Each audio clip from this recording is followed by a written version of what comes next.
வணக்கம் நேர்களே. வாரத்தின் முதல் நாள் நமது சந்தைகள் ஒரு எக்ஸ்டெண்டட் கெயின்னு சொல்லலாம். ஸோ ஒரு பாசிட்டிவ் நோட். கிட்டத்தட்ட ஒரு 13 நாட்களாக மார்க்கெட் ஏறிக்கொண்டிருப்பது குறிப்பிடத்தக்கது. இதுதான் இந்த டிகேட்லேயே 10 வருஷத்தில் லாங்கஸ்ட் அப் மூவ் அப்படின்னு எடுத்துக்கலாம்.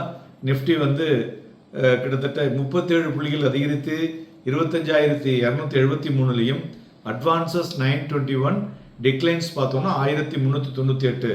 But market cash market volume பார்த்தோம்னா இன்றைய தினம் சற்று குறைவாக இருக்கிறது, 1.1 lakh crore.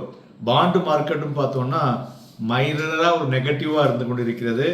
Advance declare ratio போய் பார்க்கும் பொழுது 0.98:1 சொல்லலாம்.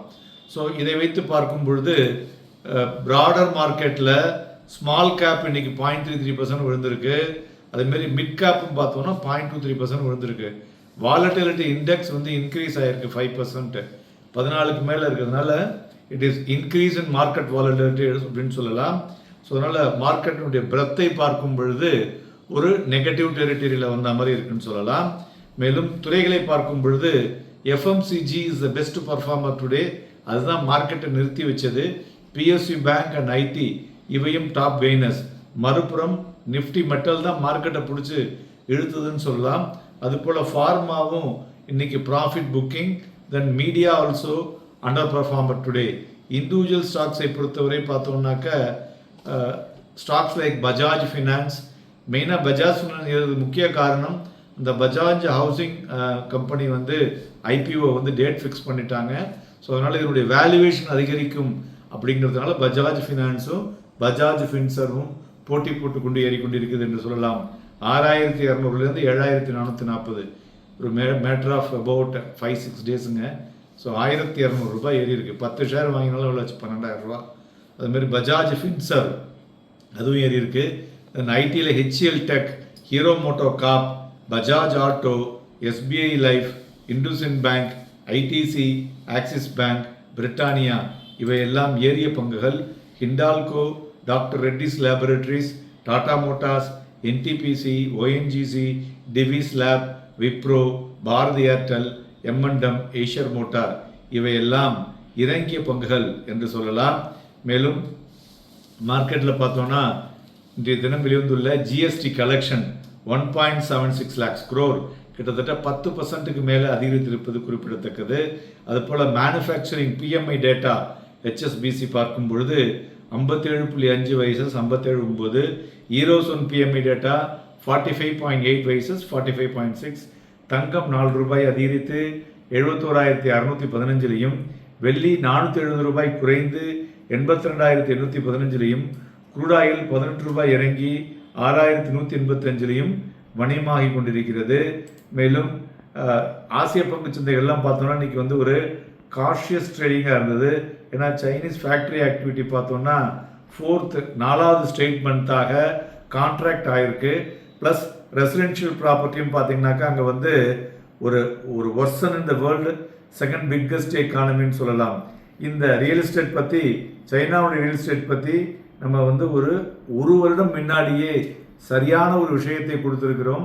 நம்ம யூடியூப் போய் பாருங்கள். அதனால் இந்தியாவுக்கு சாதகமாக பாதகமாக அப்படின்னு கொடுத்துருக்கோம்.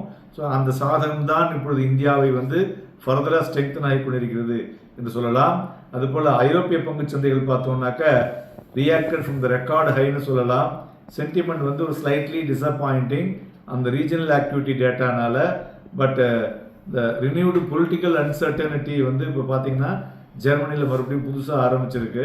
மேலும் HSBC India PMI data 57.5. So it is a better way signalling substantial improvement in operating conditions அப்படிங்கிறத குறிக்கிறத நம்ம எடுத்துக்கொள்ள வேண்டும். டெக்னிக்கலாக பார்த்தோம்னா அதுக்கு முன்னாடி block deal, trend, Mangalam organisers, then CEAT இது மூணுலேயும் ட்ரெண்ட் டீல், பிளாக் டீல் நடந்துள்ளது. டெக்னிக்கலாக பார்த்தோம்னா நிஃப்டி ஒரு ஸ்மால் நெகட்டிவ் கேண்டிலில் small lower shadow on today. So அதனால் ஒன்ஸ் அகெயின் ஒரு நேரோ கிட்டத்தட்ட ஒரு 98 பாயிண்ட் தான் இன்றைக்கி இந்த இன்ட்ராடே ரேஞ்ச் இருந்ததுன்னு சொல்லலாம்.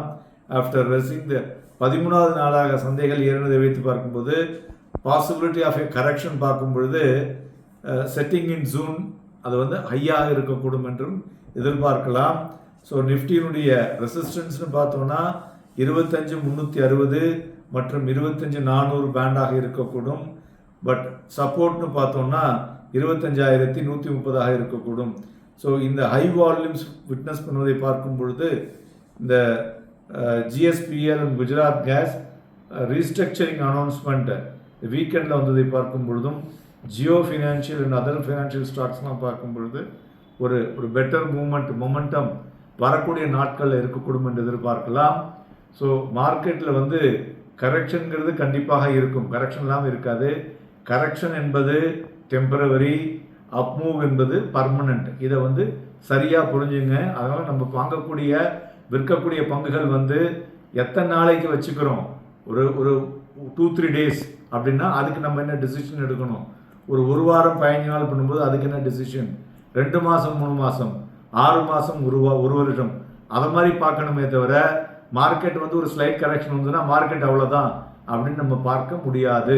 இதற்கு நிறைய நம்ம வந்து நம்மளுடைய சேனலில் விஷயங்களை கொடுத்துருக்கிறோம். அதை எல்லாத்தையும் போய் பொறுமையாக பார்த்தீங்கன்னாக்க உங்களுக்கு ஒரு பெட்டர் கிளாரிட்டி கிடைக்கும். நாளைய தினம் நமது சந்தைகள் வந்து வாலட்டிலிட்டியாக இருக்கக்கூடிய வாய்ப்புகள் அதிகமாக தெரிகிறது. அதனால் வாங்கி விற்பதற்கும் விற்று வாங்குவதற்கும் ஏதுவாக இருக்கக்கூடும். ஒரு கால் 25,400ங்கிற லெவலில் போயிட்டு மார்க்கெட் விழக்கூடிய வாய்ப்புகளும் இருக்கக்கூடும்.